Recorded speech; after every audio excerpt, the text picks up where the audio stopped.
Hoy tenemos la sesión inaugural, que es don Javier Gomá, ahora el director de la Escuela de Arquitectura, lo presentará, pero además en este ciclo de conferencias nos acompañará Óscar Tusquets, Vicente Verdú, Javier Maderuelo, Rafael Moneo, es decir, que va a ser un ciclo de conferencias que hoy inauguramos con una figura de lujo, pero el ciclo de conferencias entero, creo yo que es de lujo. Este ciclo además se enmarca dentro de una batería enorme de actividades que ha preparado la Escuela de Arquitectura para celebrar sus 10 años de asistencia. Yo creo que la Universidad de Málaga está de enhorabuena por tener la Escuela de Arquitectura que tiene, por el profesorado que lo integra, por el alumnado que lo integra, que debemos felicitarles porque además ayer recibieron un premio y nos sentimos inmensamente orgullosos del trabajo que llevan haciendo estos 10 años y de los frutos que está dando una escuela que es tan joven.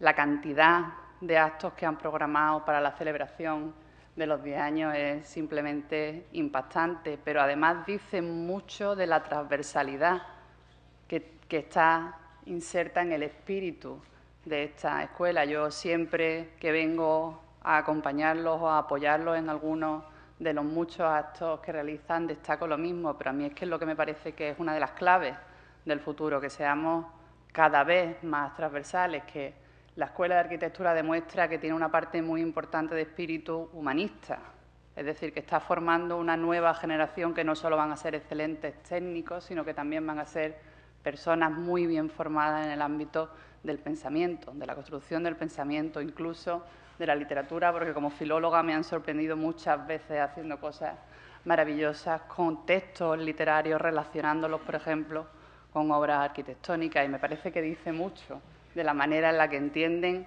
la arquitectura y en la manera en la que entienden en la construcción del pensamiento. Por eso yo lo único que voy a hacer hoy es darle la enhorabuena por este ciclo de conferencias, darle la bienvenida a Javier Gomá, porque es cierto que es un honor tenerlo para nosotros hoy aquí. Yo creo que es muy importante para la ciudad de Málaga, para la Universidad de Málaga, tener la oportunidad de verlo y oírlo, además de leerlo, porque somos muchos los que llevamos muchos años siguiéndolo y leyéndolo, y espero que disfruten de esta conferencia de hoy, del ciclo de conferencias completo. Toda la información de la celebración de los 10 años, de todas las actividades que se preparan, están disponibles también en una magnífica página web que, con esa transversalidad que tienen, han preparado a la Escuela de Arquitectura, y merece la pena asomarse a ver todo lo que están haciendo.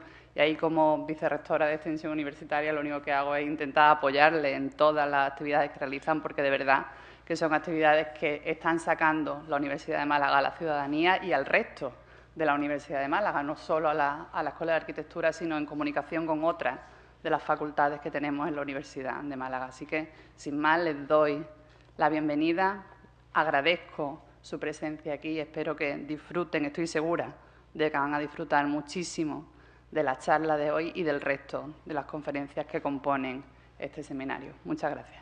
A mí me gustaría comenzar con el título de un libro que se llama «Y la música paró». Y es un título de un libro de Alan Blinder, que según Clinton es el mejor libro que se ha escrito sobre la crisis. El libro comienza con una cita, según él, la cita más famosa y más infame sobre la crisis financiera, que viene a decir: cuando pare la música, las cosas se complicarán, pero mientras la música siga sonando, hay que levantarse y bailar. Por ahora estamos en ello. En el año 2005 el baile parecía que no tenía fin y, sin embargo, la música paró. La resaca mundial, la española en general, está siendo especialmente triste, amarga, dolorida. En el año 2005 también se creó la Escuela de Arquitectura de Málaga, en unas condiciones completamente diferentes a las que tenemos hoy en día.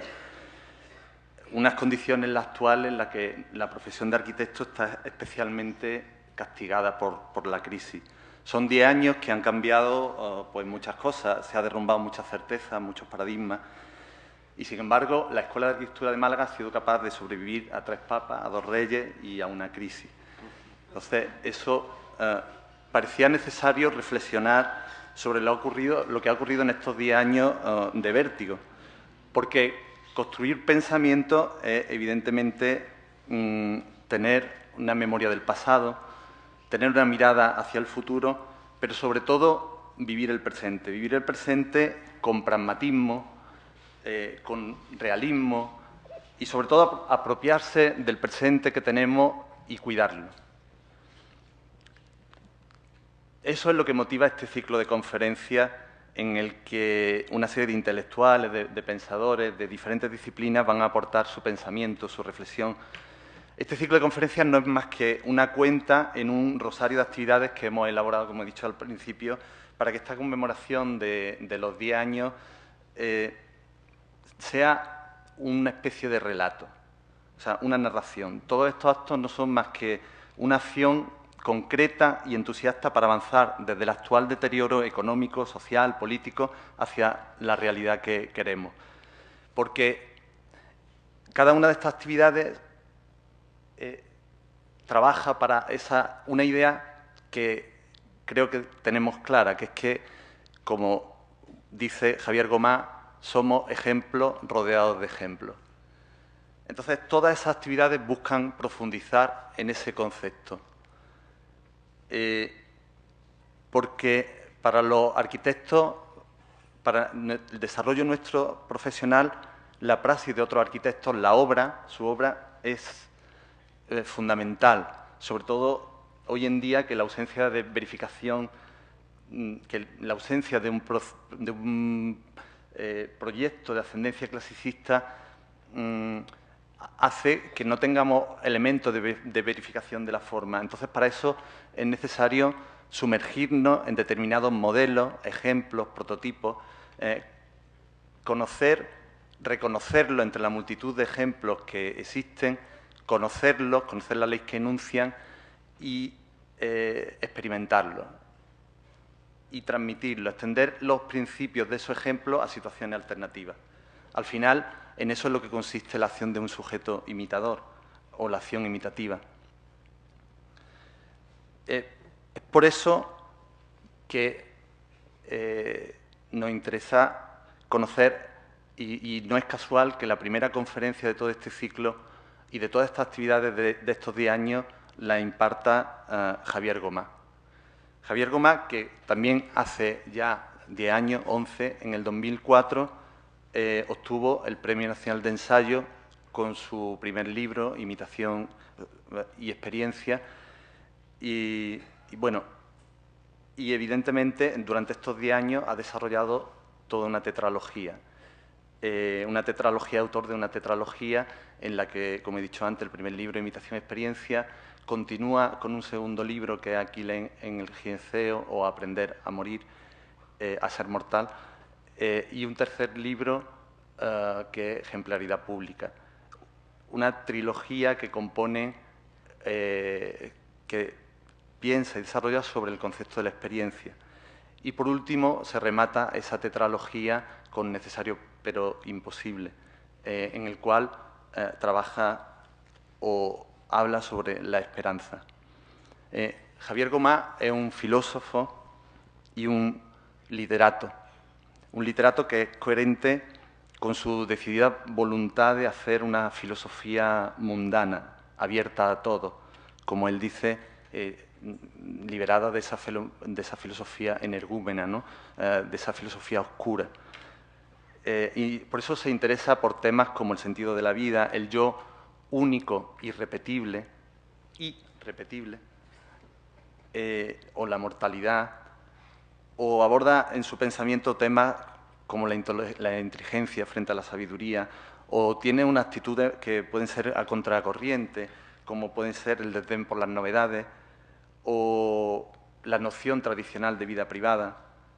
En su filosofía habla sobre la belleza, el amor, la felicidad, la verdad del relativismo, pero sobre todo, y bajo mi punto de vista muy importante, es un filósofo o un pensador que propone un ideal, que frente a la deserción de la filosofía contemporánea está proponiendo un ideal, es decir, una propuesta de perfección. Y el ideal que nos propone es el ideal de la ejemplaridad. Bajo mi punto de vista, esa es la almendra, el núcleo central de su pensamiento y en torno al cual gira toda su obra. Aparte de esa tetralogía, bueno, esa idea de hacer una filosofía mundana la ha complementado con una serie de microrrelatos o de pequeños ensayos que ha venido publicando en diarios nacionales, como El País, en Suplemento Cultural de Babelia, etcétera, y microensayos, artículos. Y es un filósofo al que, sobre todo, hay que agradecerle la cortesía de la claridad, como decía Ortega y como él también sostiene, o como decía Wittgenstein, es decir, todo aquello que es susceptible de ser expresado debe hacerse con claridad. Realmente es para nosotros, para la Escuela de Arquitectura, es un placer y una enorme satisfacción poder iniciar este ciclo de actividad de los 10 años con la presencia de Javier Gomá, un pensador que sostiene que la vida es la lenta gestación de un ejemplo póstumo. Así que, sin más, muchas gracias.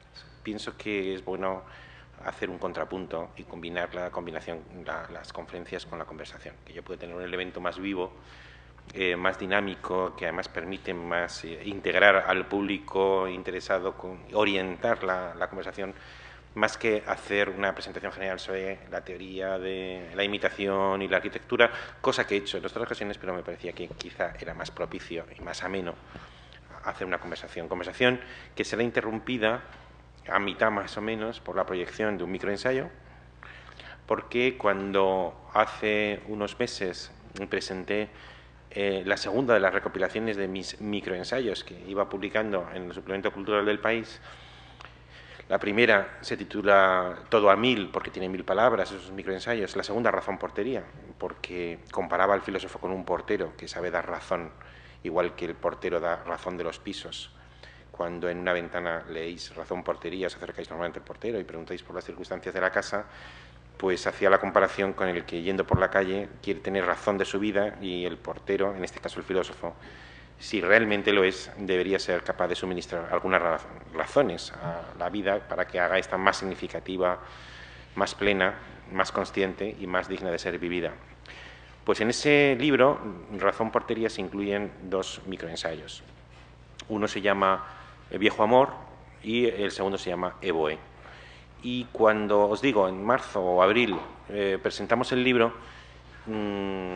desistí inmediatamente de hacer una presentación convencional, porque yo que tengo una tendencia a convertir cualquier cosa en teoría, tengo también esbozada una teoría general de los actos públicos, y entre los actos públicos quizá el más insoportable es la presentación del libro. Sabéis que en uno de los microensayos, en el de Razón Portería, no, en el de Todo a 1000, quien lo haya leído quizá lo recuerde, tengo uno que se titula Prestar atención. Y ahí razono que todos vosotros y yo pues somos seres atencionales. Estamos donde ponemos nuestra atención. ¿Y qué es enamorarse sino concentrar obsesivamente tu atención en la persona amada? ¿Y qué es una persona educada sino una persona que es una persona atenta, que tiene muchas atenciones? Y qué bonita es esa expresión española de prestar atención, porque justamente designa algo muy profundo, y es que la atención, que es donde nosotros estamos, donde nos va la vida, se presta, no se regala. Y si algo se presta, pues en principio se tiene que devolver, y devolver con intereses. Y los intereses, cuando se trata de la atención, pues tienen que ser al menos los intereses de la amenidad, del conocimiento, de la información. Por alguna razón que sería interesante estudiar, en España el que da una conferencia normalmente piensa que no le han prestado atención, sino que se la han regalado para que aplique sobre esa atención sus instintos más sádicos.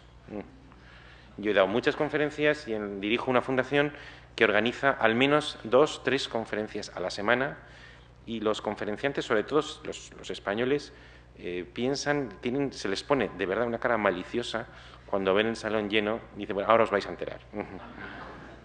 Y tendría que ser lo contrario, tendría que decir, oye, vosotros me estáis regalando lo más preciado que tenéis, voy a ver si lo mimo, si lo cuido y si lo devuelvo con intereses. Bueno, pues quizá el acto más aburrido que existe en el mundo es el de la presentación de libros, porque obligas a un determinado conjunto de personas, normalmente cediendo a la presión, a acudir a la presentación de tu propio libro y a soportar unos elogios muchas veces impostados sobre el libro y sobre el autor del libro.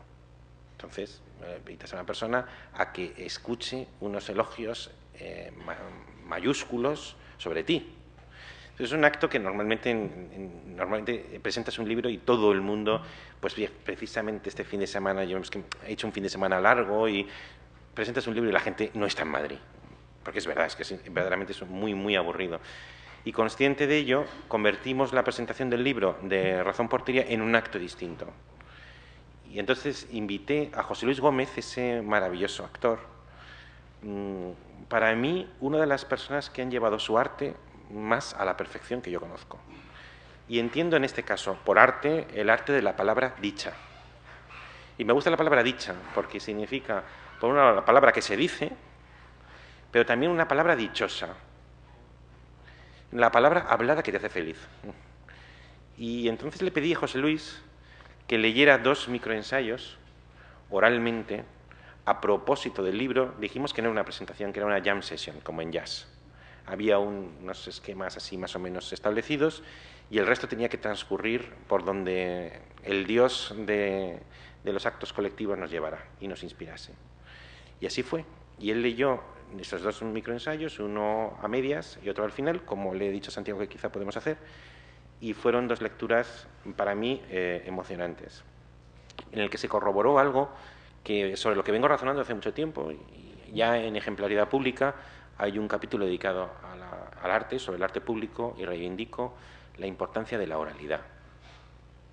El arte ha sido, durante los 3 últimos siglos, el arte de la subjetividad, y el arte de la subjetividad en el ámbito literario lo que ha producido es que se haya convertido en un arte, el arte de la subjetividad, en un arte escrito, perdiéndose completamente el encantamiento y el hechizo que solo se produce cuando comparece la musa, y la musa solo comparece en los actos colectivos, los actos asamblearios. Ahí derrama una gran cantidad de carisma que, sin embargo, te lo niega cuando el acto se convierte en un acto literario, solipsista, en el que un escritor escribe delante del ordenador y luego pues pasa mucho tiempo, finalmente se lo manda al editor, el editor lo convierte en libro, el libro se distribuye, llega a las librerías y casualmente llega un lector que es anónimo, que mutuamente se desconocen y también en otro acto solitario consumes el libro. Bueno, pues ahí algo se ha perdido, algo se ha... entre otras cosas, el que escribe ya no tiene en cuenta la atención. Puede escribir interminablemente porque el papel lo soporta todo, con la confianza de que quizá luego haya alguien que sus ensoñaciones produzcan en él una simpatía, pero ahora mismo, en este acto, yo veo vuestras caras, me estáis prestando atención y eso a mí me inhibe, me educa, me indica una dirección, porque yo no puedo venir ahora y decir, bueno, queridos amigos, esta mañana me he levantado y entonces pues me he duchado a las 7:35, ¿no? Era las 7:45, he tomado un café con leche o sin leche y luego y vosotros inmediatamente decís, ¿a mí qué me importa? Eso lo podéis poner por escrito, quizá en un diario y luego publicarse, pero en un acto público necesariamente te inhibe que tienes que hablar, primero, de cosas de interés general y segundo, hacerlo si es posible con amenidad. La ausencia de oralidad ha condicionado el arte de la subjetividad en el siglo XIX y XX y nadie está comprometido ni con la amenidad ni con la instrucción, ese instruir deleitando del famoso verso del arte poético de Horacio que orientó la cultura hasta el siglo XIX y que a partir del siglo XIX simplemente se olvidó, ni divertir ni instruir, sino expresar, es el arte de la expresividad. Supongo que eso también tendrá concomitancias con la arquitectura, y eso ha sido el siglo XIX y XX. Y entonces, en Ejemplaridad Pública, justamente trata de recuperar lo público, porque si recuperas la publicidad y la inmediatez, como en un acto como este, bueno, pues se produce algo que es, a lo mejor resulta que la filosofía que haces, pues tiene que ser una filosofía en que también, de nuevo, recupere la instrucción y la amenidad. Y además interpele a cualquier persona.